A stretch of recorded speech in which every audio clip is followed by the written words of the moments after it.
Mga ka-Toyota Vios, this is day 2 update po sa Toyota Vios Robin manual transmission na nabaha. So kung makikita nyo, tinicheck po ulit natin yung spark plug niyan, yung ignition coil at iba pa. So dahil nga hindi po nagtutuloy-tuloy at may incident din po na meron siyang creaky sound, yung parang nagkikiskisa na kuryente. So ibig sabihin meron po siyang tumatalo na kuryente or may grounded po dun. At isa pa, ito may nakita din po tayo dun sa may bandang dashboard dun sa gilid. So pero okay lang yan, madali na natin gawa ng paraan yan. Ang importante is mapastart po natin siya ng tuloy-tuloy dahil hindi nga po siya nagtutuloy-tuloy sa pag-start. So ito, nawawala kasi yung connection doon sa or yung kuryente na dapat ibigay ng fuel pump. Pero malakas po yung fuel pump dahil pinalitan na po namin yan ng panibago. So kailangan po natin gawin ito. Magre-rekta po tayo doon sa ating battery para po makita natin or kung gagana po yung ganitong method. FYI lang po, hindi po talaga siya may scan. Why? Dahil hindi po siya nagtutuloy-tuloy sa pag-start. So, hindi po mabasa ng scanner natin. So, kailangan po natin talaga siyang i-manual by manual basis. Kaya po ginagawa namin yung ganitong pagre-rekta. Pansamantala lang po ito dahil para paandarin lang po natin yung ating unit. Pero pag gumanto po siya or obra po yung ganitong method, so malalaman na po natin isa-isa lahat ng mga dapat pangpalitan sa unit na to. Dahil automatically pagka po baha, ibig sabihin po nun talagang matik na papalitan nyo po yung mga sensor lahat niyan. Hindi lang po yun, depende pa po sa mga dapat palitan like ECU, module at marami pa pong iba. Syempre yung junction box pinalitan din po natin yan. Lahat po nang nakikita nyo yan sa engine bay is double checking na rin po yan. So wag nyo pong intindihin yung sa loob ng dashboard na may nakikita po kayong mga putik dahil normal lang yan. Pagtapos po nito, pag napaandar na po, saka po natin ipa-properly clean po lahat-lahat ng yan. Ang importante po is mapagana po natin.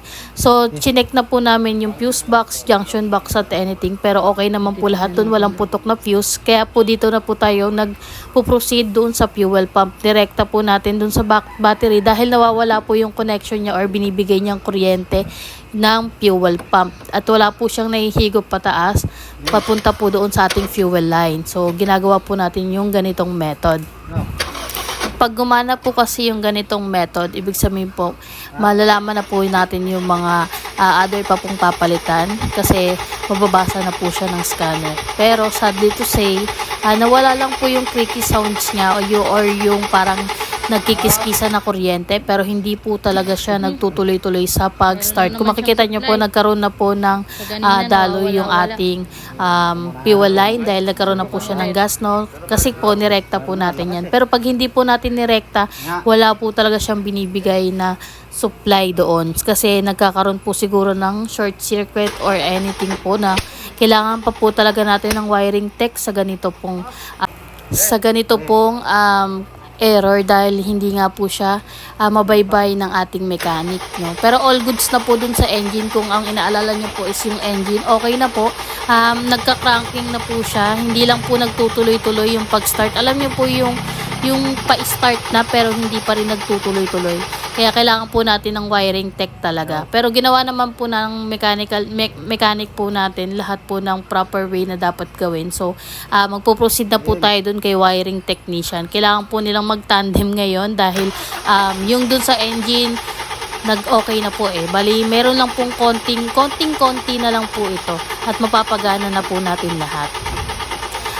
FYI lang po, gusto po talaga ipagawa ng ating client itong unit na to dahil marami po sa comment section, marami po ako nabasa na hindi na daw po tumaayos, hindi na daw po kaya, pa-junk shop na daw po or anything. Nakadepende po kasi yan sa budget ng customer at depende rin po sa kanila kung gusto nilang paayos sa hindi. So lahat po ng paraan ginagawa po natin, like kagaya niyan, nagulat kayo na bigla siyang may pumutok. So may pa-short video tayo ng kanilang masarap na pa-lunch sa atin, no?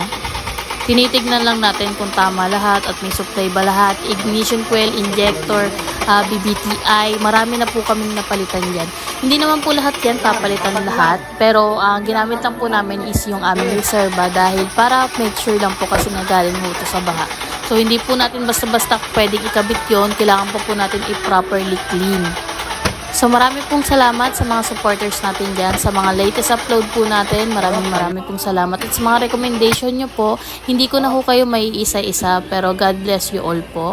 At makakaasa po kayo na i-update po namin kayo sa finale nito, or kung meron pa pong part 3 or day 3 or kung ilang pa mang day yan bago maayos to, i-update po namin kayo lahat.